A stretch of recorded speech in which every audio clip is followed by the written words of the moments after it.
great opportunity for me to be here and to say something about research methodology. Actually, the word which has been used, it is emerging trends in research methodology. I think all of you must have read it. What does it mean?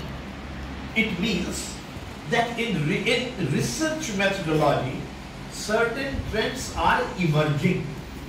Okay, this means these trends are at the evolutionary stage, they are at the developing stage, and we must have the clear knowledge about it, that what are the new techniques, what are the new tools, what are the new precepts with regard to research methodology.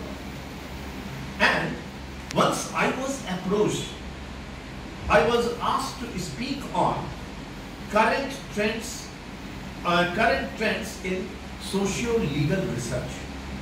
Well, as soon as I got this information, without thinking anything, I said, okay, I will be coming.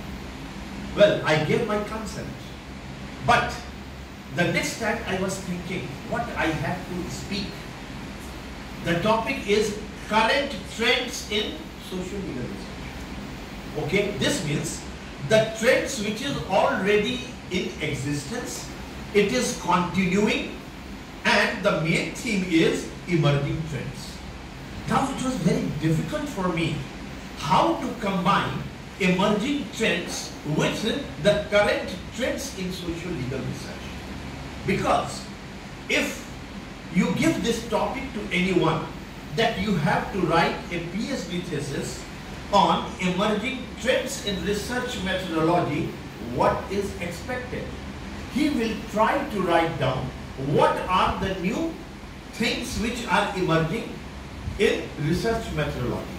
And if a topic is given to other student that you have to write on current trends in socio-legal research, he will not speak about emerging trends, rather he will make an analysis of the trends which are existing today, which is continuing. These are completely two different things. Therefore, initially, it was great difficulty for me whether I have to tell you that these are the trends which are already continuing since 1 decade, since 2 decades, since 3 decades, and it is in operation today. Or we have to talk about the emerging trends. It was better, I thought, that I should give more emphasis on the emerging trends in socio-legal research, where I think perhaps you people may be knowing far better than me what is the status and scope of socio-legal research in India, or we may say in universities around this country. Well, before I go further, I must say, and initially I am telling these things, it may appear very peculiar to you of all, but there is some sense, and I want to link it with the trends in socio-legal research. Therefore, I am putting this question to you. And this question was brought before me a few days back in Banaras Hindu University. There is a course which is going on in Banaras Hindu University diploma program on Vedic jurisprudence. And I have been asked to teach the subject and teaching the subject since January this year. One student came to me about 2-3 days back, and she told me, sir, I have been asked to write a dissertation in diploma program, and the topic is comparative analysis of, you just think over the word, comparative analysis of ancient concept of law and modern legal system. You think over it again. Topic is comparative analysis. We have to make a comparison. And at comparison in what? At what end? There is concept of ancient concept of law. And the second one is modern legal system. Can anyone of you tell me whether this topic is good, or what are the merits in this topic and what are the demerits in this topic? Do you think it is a very good topic? Huh? Yeah. Okay, very good. Very good answer. But it is not expected from you. Comparison. Comparison will be made simultaneously between two things which are of equal nature. One, we have to compare concept of law in ancient India. Okay, that is the concept of law. And concept of law is to be compared with modern legal system. Modern legal system is different thing. Concept of law is different thing. How comparison can be made? Concept is at the conceptual level, at the theoretical level, and the modern legal system is at the practical level. Now the problem is, the supervisor might have given a wrong topic. And if there is a wrong topic, it will create problems to the student how to start with this research. And I said that this is the demerit in your topic itself. If you have to start the topic, either you make a comparison of the ancient law in India with modern law in India, or comparison between ancient legal system in India and modern legal system in India. There cannot be a comparison between ancient concept of law as well as modern legal system. Legal system is of practical importance. Concept of law is of theoretical nature, and both cannot be compared. And if any attempt of comparison is to be made, it will result into a bad research. I have brought this question to this issue before you, and now I will switch over to my topic: the current trends in legal education, current trends in socio-legal development. But question is, the next question: if the current of socio-legal research is to be found, is to be traced, where should we go?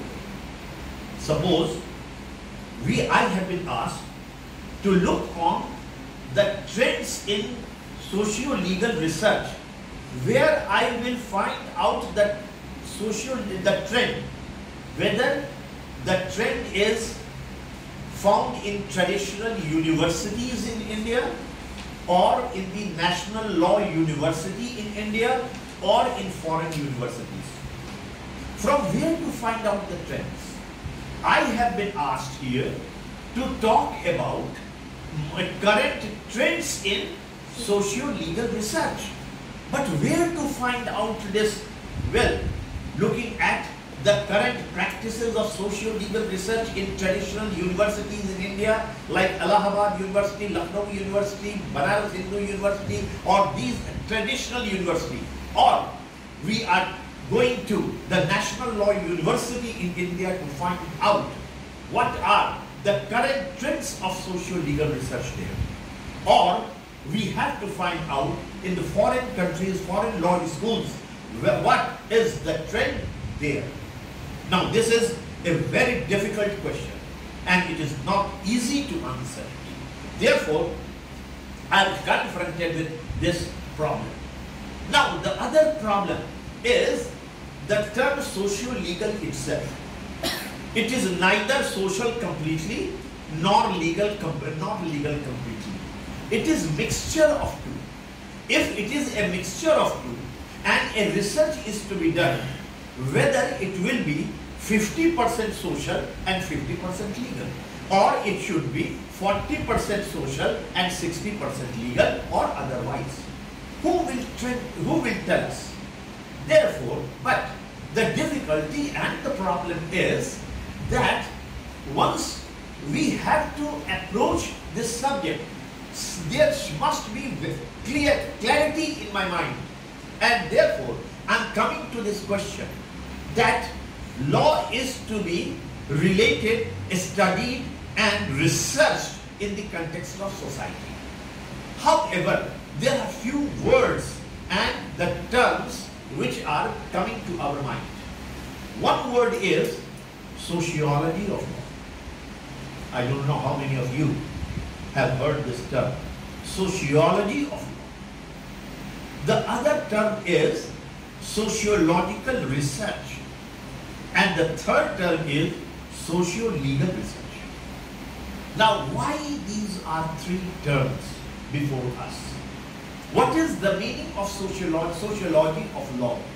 Whether sociology of law is different from sociological jurisprudence, and how far sociology of law and sociological jurisprudence is different from socio-legal research. Therefore, any one of us who are indulging in the trends of socio-legal research, there must be certain fundamental and conceptual clarity in our mind what we are going to do. Either we are going to write a dissertation or thesis relating to sociology of law or relating to the sociological jurisprudence. But the topic for today is, it is socio-legal research. These are some of the issues which I will be dealing today in my presentation. However, there are certain things which I am going to cover in today's lecture. Number one is legal development versus social development. The first thing which must be very clear to us, legal development versus social development. The second thing is the development from sociology of law to socio-legal research. What is the conceptual development of from sociology of law to sociology and socio-legal studies? The third important thing will be modernization of law and mixing it with critical legal thinking. The next point will be discussed the current trends in socio-legal research. That will be the most important point which I will be dealing at the end of my lecture. Therefore, starting with legal development versus social development. Now, perhaps it may appear that what type of lecture I am giving you, but I feel that it is more important for us that once the subject is in research methodology about socio-legal research, we must know about it, the relationship between law and society. Perhaps every one of us may be knowing that there is a social order. Okay? Social order is a big order in this society.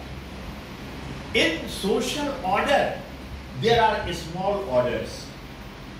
And one is legal order, other is political order, third one is economic order, religious order, ethical order, or other kinds of order.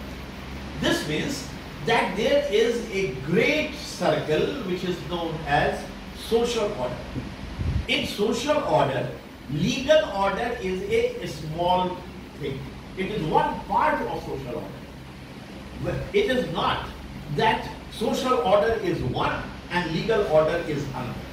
Legal order is a part of social order and its scope is just like similar to economic order, political order, religious order, ethical order, or any moral order, or any kind of order. But out of this, for the students of law or for the students of social scientists, this aspect is more important, because we are not making economic legal research. political legal research, we are making socio-legal research. Now here, this means that in this big apparatus of social order, although it is legal order, but it is not only small, it is very important. And it is so important, which I will make it clear later. But one thing is sure, every one of us know, society is moving very fast. Everyone knows that it is ever-changing society. Society of the 19th century was different. Society of 20th century was different. We have entered into the 21st century. And 21st century is completely different from 20th century. Society is changing very fast. Similarly, we expect that law will also move very fast to cope it with social movement or social change in the society.